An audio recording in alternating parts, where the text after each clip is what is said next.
Assalamualaikum warahmatullahi wabarakatuh. Salam olahraga pemirsa yang ada di seluruh tanah air. Indonesia harus takluk tipis dari Arab Saudi dengan skor 2-3. Pertandingan cukup seru di mana ada satu kartu merah yang diberikan untuk Arab Saudi, kemudian 3 penalti diberikan masing-masing untuk kedua tim, baik itu Arab Saudi dan juga Indonesia. Bagaimana jalannya pertandingan yang tentu saja ini memberatkan langkah timnas Indonesia dalam memasuki kualifikasi Piala Dunia zona Asia di grup B ini di round 4 tentu saja. Berikan like dan subscribe pada channel ini untuk mendukung kita menuju 100.000 subscribers agar Anda selalu terupdate dengan konten-konten yang selalu kita tayangkan setiap hari.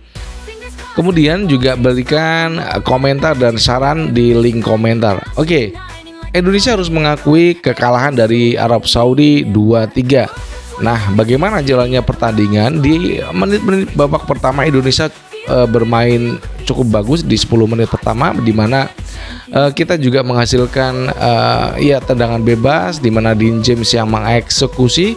Namun di lini pertahanan Arab Saudi terjadi kepanikan sehingga ada pemain yang menyentuh bola dan akhirnya wasit dari Kuwait memberikan penalti kepada Indonesia, dan Kevin Dix yang pada saat lawan Australia gagal mencetak gol lewat titik putih akhirnya mampu juga mencetak gol ya, dan ini kedudukan 1-0 untuk Indonesia.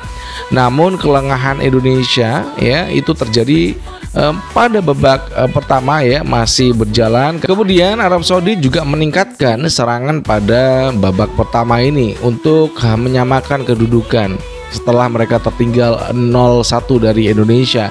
Dan pada babak pertama Saleh, pemain tengah dari Arab Saudi yang dia mampu mengecoh Jeitzes sebelum menceploskan di sisi kiri gawang timnas Indonesia dengan kaki kirinya yang cukup keras dan mampu masuk di kiri gawang Martin Paes yang mungkin saya rasa agak kaku, dia terlalu ke kanan posisi dari Martin Paes.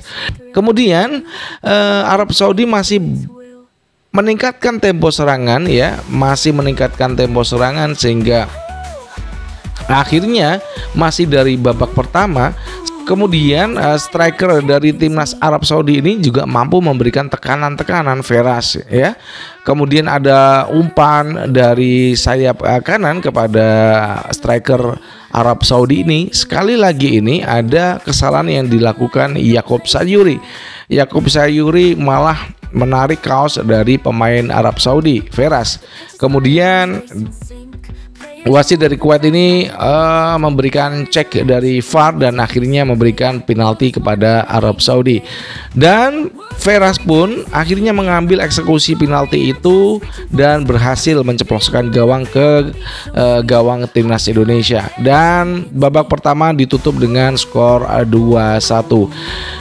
Untuk di babak kedua ada terjadi pergantian pemain ya di timnas Indonesia karena memang ada Beckham yang diganti pada babak kedua ini.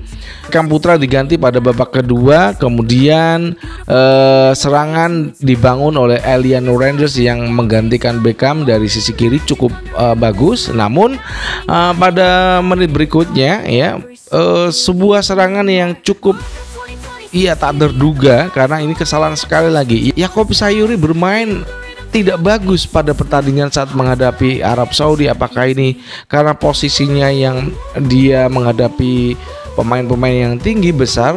Kemudian Veras ini mampu lepas dari bayang-bayang Yaqub Sayuri. Kemudian dia mencetak gol dan keunggulan 3-1 untuk Arab Saudi.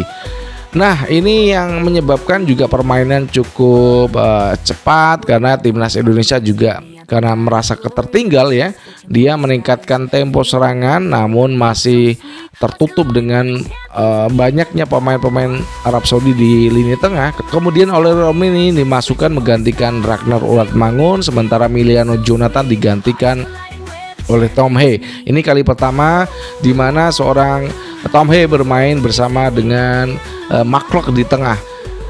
Oke, di sinilah letak pertandingan, tinggal 10 menit lagi ya untuk menuju 90 menit.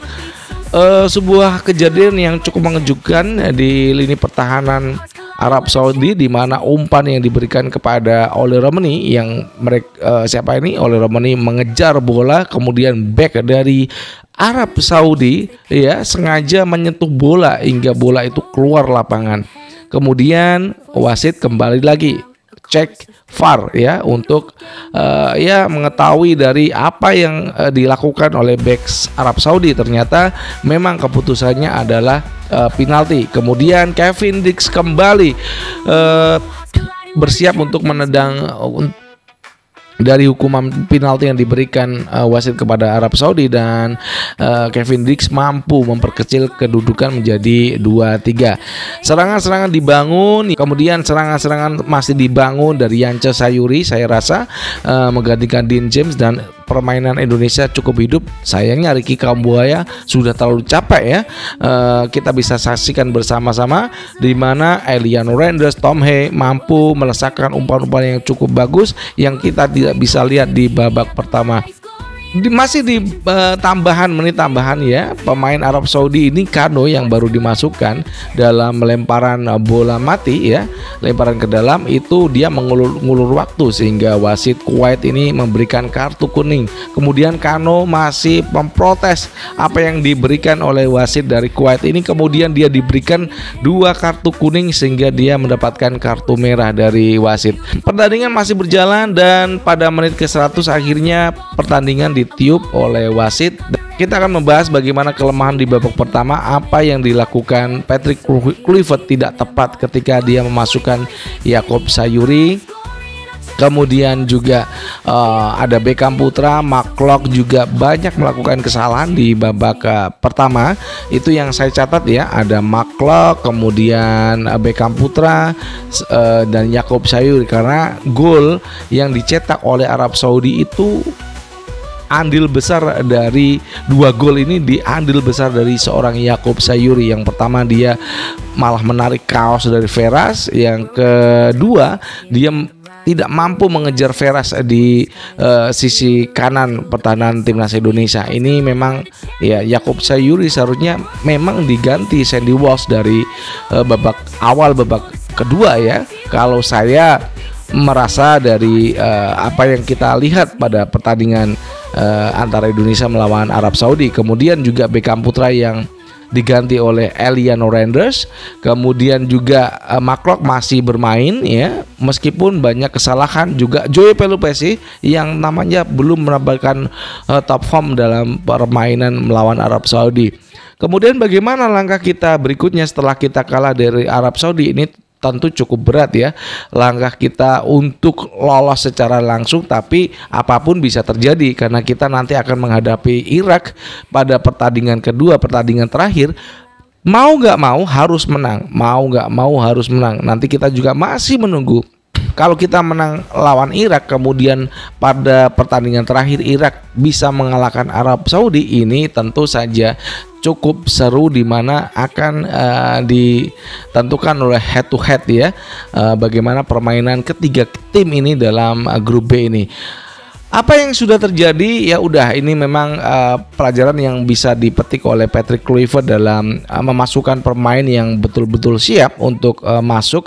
Ragnar Uratmangun masih belum bagus, Beckham juga terlalu ya apa namanya ya, nggak bisa untuk bermain. Saya rasa Beckham nggak layak ya tadi dipasang untuk menghadapi Arab Saudi. Kemudian Yacob Sayuri juga nggak terlalu bagus, karena dia bukan nggak terlalu bagus, jelek banget, karena dia adalah ada andil dalam Arab Saudi mencetak 2 gol. Mudah-mudahan dalam pertandingan 3 hari ke depan ini Indonesia bisa mengalahkan Irak, karena ini menjaga peluang kita untuk lolos ke Piala Dunia secara langsung, dan kita berdoa Irak mampu mengalahkan Arab Saudi berapapun skornya. Itu yang bisa kita sampaikan. optimisme dalam hati kita sebagai supporter terus kita dengungkan. Apa yang dilakukan Patrick Kluivert memang kesalahan yang saya rasa di babak pertama, tidak ada evaluasi di babak kedua. Harusnya Oli Romani dimasukkan menggantikan Ragnar Uratmangun, kemudian Tom Hea dimasukkan juga di awal babak kedua. Itu mungkin akan merubah banyak permainan di lini tengah Indonesia, karena ketika Tom Hea dimasukkan, permainan berubah drastis. Serangan itu banyak yang dilakukan oleh timnas Indonesia kepada Arab Saudi. Tapi ya udah, pertandingan udah selesai dan kita masih menunggu 3 hari ke depan apakah Indonesia mampu mengatasi Irak dalam perebutan siapa yang berhak lolos dalam Piala Dunia 2026 di round keempat di grup ini. Terima kasih. Dari Jakarta, saya Jil Lucus dan mengucapkan wassalamualaikum warahmatullahi wabarakatuh. Salam olahraga and ciao.